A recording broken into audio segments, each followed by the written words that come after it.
আজকে আমি আসছি সমুদ্রপৃষ্ঠ থেকে ৯,৮৯২ ফিট উপরে। আমি এখন দাঁড়িয়ে আছি পুরো আভা শহরের উপরে। সমুদিয়ার বের বুকে এক শীতল পরশ, আল সৌদা পাহাড় সবুজ আবেশ, মেঘেরা সেখানে নামে জমি যায় চূড়া, আছির প্রদেশের বুকে প্রকৃতির ইশারা। আসসালামু আলাইকুম, মারহাবা, আহলান বিকুম ফি পিঞ্জর ব্লগ। আমার ব্লগে আপনাদেরকে স্বাগতম। আজকে আমি যাচ্ছি সৌদি আরবের সবচেয়ে উঁচু পাহাড় জাবাল আল সৌদা। তো কি খবর সবার? আশা করি সবাই আল্লাহর রহমতে ভালো আছেন। আজকে আমি আপনাদের দেখাবো সৌদি আরবের বিখ্যাত পর্যটন কেন্দ্রের এক বিশাল অস্তিত্ব জাবাল আল সৌদা। কেন এর নাম আল সৌদা হলো?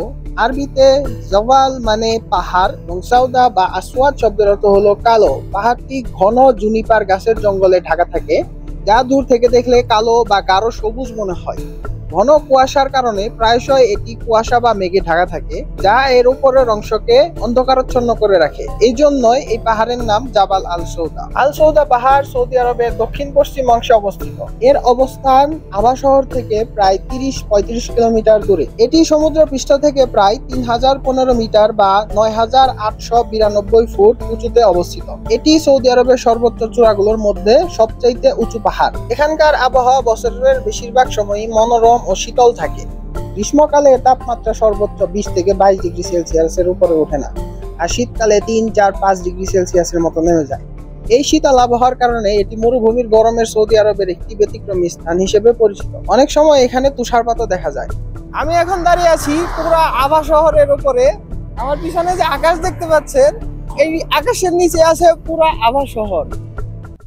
পাহাড়টি ঘন জুনিপার গাছে ভরা। সবুজ গাছপালা এবং কুয়াশাচ্ছন্ন পরিবেশের কারণে এটি মেঘের স্বর্গরাজ্য নামে পরিচিত।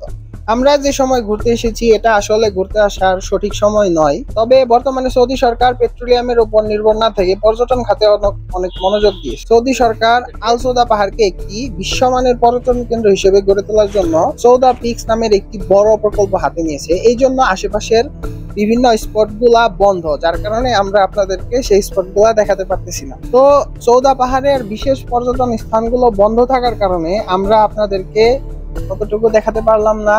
তো ঘোরাফেরা শেষে আমরা এসে একটু খাওয়া দাওয়া করলাম। তো আজকের ব্লগ এই পর্যন্তই। সবাই ভালো থাকবেন।